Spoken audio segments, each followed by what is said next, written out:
외국인 기관이 반도체는 롱 포지션 잡고 2차 전지 숏 포지션을 많이 잡아가지고 지금 이 부분이 그렇게 생각보다 쉽게 바뀔 거라고 보고 있지 않은 이유는 개인이 올릴 수 있는 수급의 한계와 외국인 기관이 수급이 올릴 수 있는 한계가 여실히 보여졌죠. 외국인 기관이 올린 반도체는 확실히 굉장히 좋은 주가 퍼포먼스를 보였고, 개인이 올린 2차 전지는 최근에 상당히 주가가 부진한 모습을 보였는데, 포스코홀딩스를 70만 원 초반에 사신 분들이 가졌을 때 그 펀더멘탈 부분이랑 지금의 40만 원대 포스코홀딩스의 펀더멘탈의 변화가 있냐? 변화는 그대로인데 소위 말하는 멀티플 기대감만 완전히 많이 내려온 상황이라서 70만 원대 사신 분이 그때 똑같은 펀더멘탈로 40만 원 중후반대 못 사는 거는 그건 말이 안 된다고 생각하고요.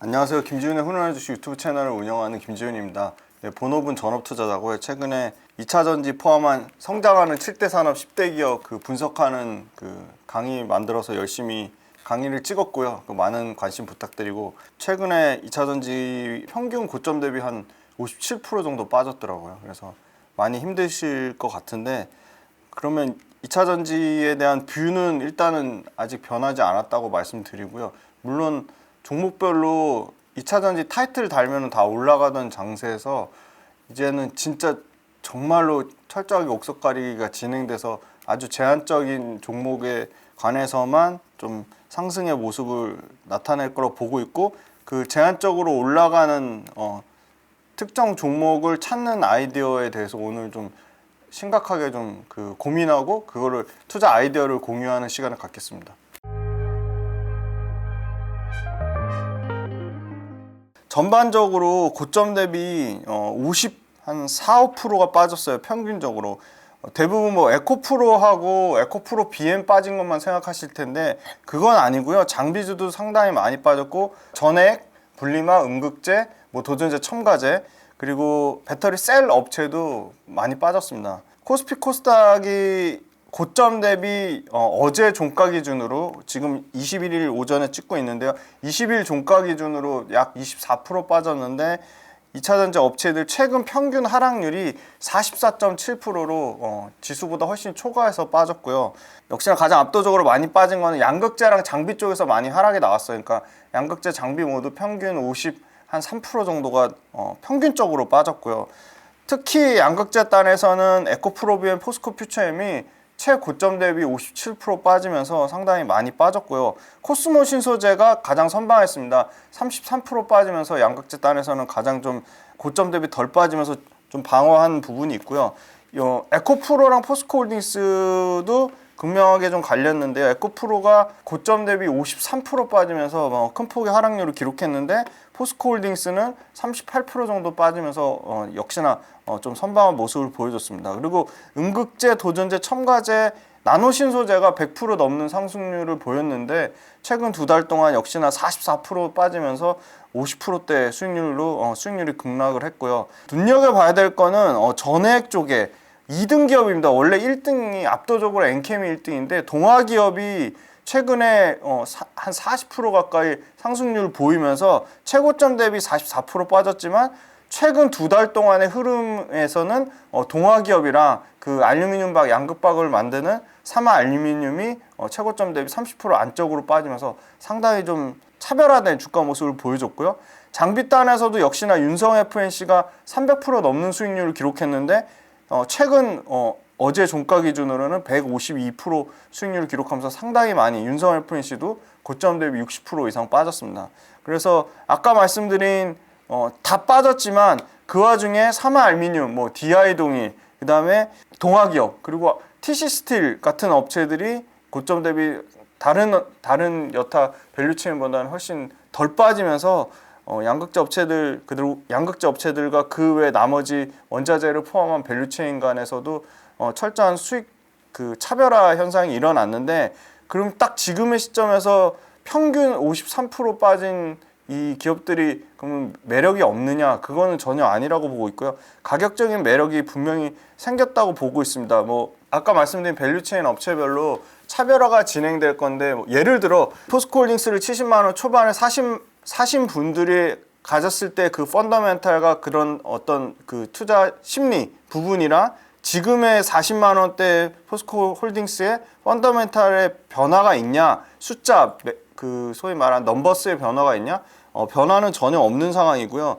지금 그 숫자에 대한 변화는 그대로인데 사람들의 보는 그 소위 말하는 멀티플 기대감만 완전히 많이 내려온 상황이라서 70만 원대 사신 분이 그때 똑같은 펀더멘탈로 40만 원 중후반대 못 사는 거는 그건 말이 안 된다고 생각하고요. 포스코 퓨처는 마찬가지입니다. 58만 9천 원 갔을 때 사신 분들, 고점에 사신 분들이 지금의 30만 원 초중반에 못 사는 거는 저는 포스코 홀딩스나 포스코 퓨처엠을 처음에 사셨던 관점 자체가 지금 이렇게 고점대 50% 이상 빠진 시점에서 못 산다는 거는 시작 자체가 애초에 좀 잘못됐다고 말씀드리고요. 그 다음에 이제 전체적으로 보면 부정적인 요인이 뭐냐? 그러면 역시나 가장 첫 번째가 많이 얘기하는 완성차 업체들의 뭐 전기차 전환 연기되는 부분, 그거 체크해 봐야 되고, 두 번째 글로벌 금리 인상 때문에 그 우리 전기차 업체들, 밸류체인 업체들이 급격하게 계속 캐펙스를 자기네들 영업활동으로 발생하는 현금으로 안 되니까 외부에서 자금을 조달해야 되는데 외부 자금 조달하는 게 너무 부담스러운 거죠. 당연히 그런 문제가 있겠고, 세 번째 리튬 가격 빠지는 부분, 이 세 가지 문제가 가장 근본적으로 영향을 미치는 거였는데 최근에 뭐 트럼프 당선되면 다 망하는 거 아니냐 그렇게 해가지고 정치적인 이슈까지 온통 이제 부정적인 이슈만 쏟아내고, 그럼 이 네 가지에 대한 해결책이 없냐? 그건 말이 안 되는 게, 이 네 가지에 대한 부분을 배터리 셀 업체가 모를까요? 아니면 양극재 업체가 모를까요? 아니면 장비 업체가 모를까요? 배터리 셀 업체나 양극재 업체나 장비 업체는 그들한테는 이 문제가, 이 네 가지 문제가 죽고 사는 문제일 거라고 저는 생각합니다.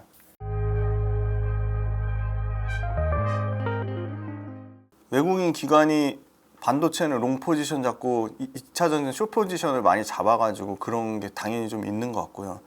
2차 전지를 진짜 뭐 숫자를 하나하나 디테일하게 체크하고 주도 면밀하게 보고 그렇게 숏을 치는지는 사실 그건 잘 모르겠어요. 그나마 지금 그 롱숏을 같이 운영할 수 있는 펀드들이 그 6개월 동안 공매도가 한시적으로 금지되면서 숏 자체가 막혔잖아요. 그러면 상당히 제한적인 플레이를 펼칠 수밖에 없는 거고, 개인이 2차 전지에 집중돼 있는 거는 뭐 여러 가지 많은 분들이 2차 전지의 우수성에 대해서 얘기를 해주셔서 그게 전 긍정적인 영향을 미치고 있는 건데, 지금 이 부분이 그렇게 생각보다 쉽게 바뀔 거라고 보고 있지 않은 이유는 2차 전지, 뭐 저도 사실 많이 말씀드려서 2차 전지 주가가 많이 빠졌어요. 많이 빠졌지만 이런 거죠. 반도체랑 2차 전지를 심각하게 계속 고민을 해보는 거죠. 투자 매력도를 봤을 때 주가는 빠졌지만, 물론 반도체 AI 엄청 얘기 많이 하고 저도 AI에 대해서 주도 면밀하게 공부해봐야 된다고 생각합니다. 근데 이런 건 있는 것 같아요. 심지어 이제 2차 전지 관련돼서 바인딩 계약 취소될 수도 있지 않냐, 그런 가능성도 뭐 전혀 0%는 아니라고 봅니다. 그래서 2차 전지 내에서 당연히 더 엄청 차별화된 모습을 보일 거라고 예상을 하는데, 그럼 반도체가 23년도에 너무 나빴으니까 이익이 박살이 났으니까 24년도에 23년도 대비 기저효과로 24년도에 이익이 회복이 돼요. 근데 그러면 24년도에서 지금의 주가보다 더 가려면 25년도의 이익이 24년도보다 훨씬 더 좋은 이익의 퍼포먼스를 보여줘야 되는데 그게 장담이 안 되는 거죠. 철저한 경기 민감제의 성격을 띠고 있으니까. 그런데 2차 전지는 뭐 바인딩 계약 취소 얘기하시는 분도 있지만, 그럼에도 불구하고 제가 계속 저는 숫자만 보니까 24년도와 25년도 분기 실적은 깨졌어도 연간 실적에 플러스 마이너스 10%에서 15%, 최대 맥스 15%를 보거든요. 연간으로. 오히려 실적 추정치가 더 올라간 기업도 있고요. 그러면 24년도와 25년도, 24년도 실적이 좋아질 거에 대한 기대치는 이미 반도체에 반영됐다고 보면 24년도에 주가가 더 좋아지려면 주가는 결국 선행성이니까 제일 중요한 건 선반영이잖아요. 25년도에 실적치까지 땡겨왔을 때 그러면 반도체가 매력적이냐, 그거는 곰곰이 생각을 해봐야 되는 거고, 왜 2차 전지 27년도 거 땡겨온다고 엄청 욕을 먹었잖아요. 그럼 2차 전지는 지금 50% 60% 박살난 마당에 25년도 실적치를 땡겨오면 2차 전지는 밸류에이션 매력이 엄청 생긴 거죠. 그래서 그거를 따져봐야 되고, 그런데 그건 있어요. 개인이 올릴 수 있는 수급의 한계와 외국인 기관이 수급이 올릴 수 있는 한계가 뭐 여실히 보여졌죠. 외국인 기관이 올린 반도체는 확실히 굉장히 좋은 주가 퍼포먼스를 보였고, 개인이 올린 2차 전지는 최근에 상당히 주가가 부진한 모습을 보였는데, 반도체도 사실은 외국인 기관이라고 모두 다 사는 건 아니고요. 포지션이 다 다르고요. 2차 전지라고 보시면 외국인이 다 팔까요? 그것도 전혀 아닙니다. 그래서 저는 철저하게 종목별로 차별화 될 거다. 그리고 공매도 금지가 미친 영향이 단기적으로 오히려 뭐 수급을 엄청 깨끗하게 만든 게 아니라 더 조금 혼란스럽게 만들었다고 보고 있습니다.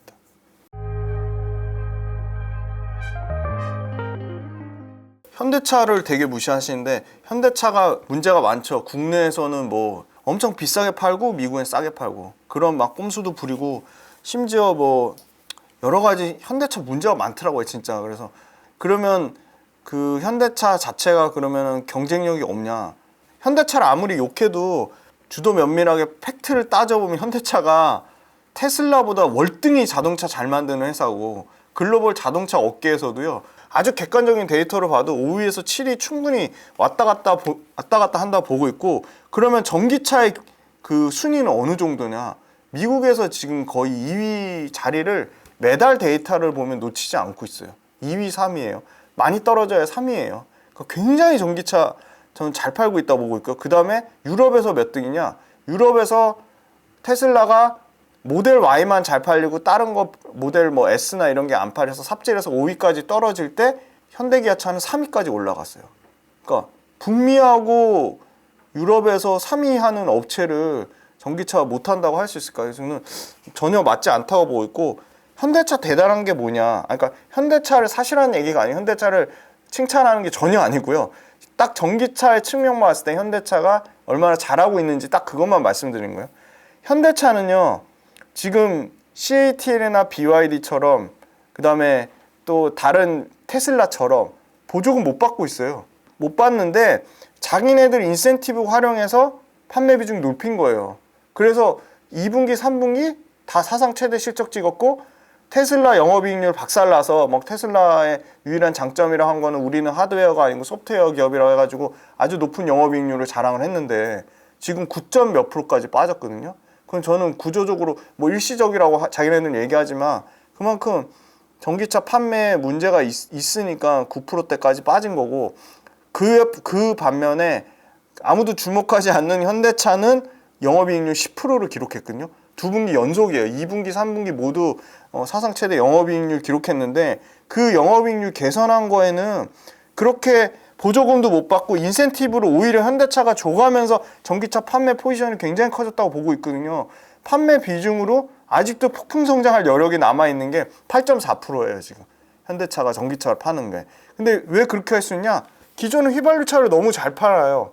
근데 아주 고가 모델로 포지셔닝을 잘한 제네시스 전기차가 지금 막 그렇게 엄청나게 그게 나온 게 아니잖아요.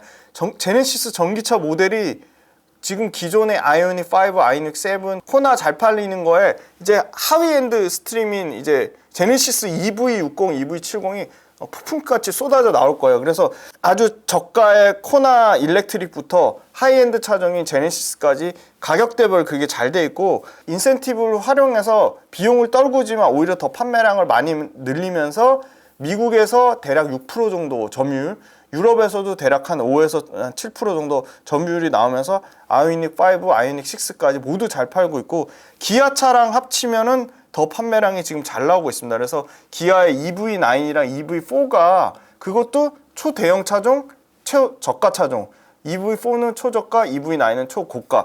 그래서 그게 전체 현대차 그룹의 전기차 점유율을 상당히 높이는 방향으로 나올 거라 보고 있고요. 그리고 자신감이 있는 거죠. 전기차 판매량 자체를 물론 일부 수정한 부분이 있어요. 원래 40만 대 예상했는데 35만 대로 한 5만 대 정도 수정한 부분이 있는데, 아까 말씀드린 전체 그림 2030년까지 900만 대, 2026년까지 대략 100만 대는 장기 성장 로드맵은 전혀 변한 게 없다. 10월 달 기준으로도 북미하고 유럽에서 한 3위에 이게 급격하게 저는 떨어지진 않을 거라고 보고 있거든요. 그래서 테슬라가 주춤하면 당연히 현대기아차, 그다음에 스텔란티스, 폭스바겐은 당연히 수혜를 갈 수밖에 없다. 그래서 전기차 측면만 봤을 때는 현대차가 굉장히 큰 성장을 이룰 것이라는 거는 전혀 누구도 뭐 이견을 달지는 않을 거라고 보고 있고요. 근데 다만 현대차 주가 측면으로 보면 전혀 지금 반영이 안 된 것 같아요. 그래서 현대차가 지금 사실은 미국에서 되게 잘하고 있는 게 생산 라인을요. 전기차가 잠깐 수요가 둔하면 그걸 휘발유차로 그 생산 라인 아주 유연하게 대처할 수 있는 생산 라인의 이 교차 작업을 했거든요. 그래서 언제 생각하시면 되냐면 코로나 때 그 공급자 우위에 우리 공급망 난리에 지금도 공급망이 100% 회복됐다고 볼 수 없는데 코로나 때 공급망 난리가 생겼는데 그때 실적 계산을 가파르게 이뤘던 게 바로 생산성입니다. 그 자체만의 생산성인데 전기차 산업이 예를 들어 약간의 지금 공급에 어떻게 보면 멈춤 현상이 생긴다? 그러면 가파르게 생산성을 향상하는 이미 생산성을 향상했고 전기차와 휘발유차의 투 트랙을 아주 적절하게 가져가고 있는 현대차한테는 오히려 이렇게 공급망의 버틀넥 구간에서 오히려 저는 기회가 될 수 있다. 그래서 전기차 관련돼서는 현대차가 굉장히 글로벌 탑3권의 경쟁력을 유지하고 있다고 말씀드리겠습니다.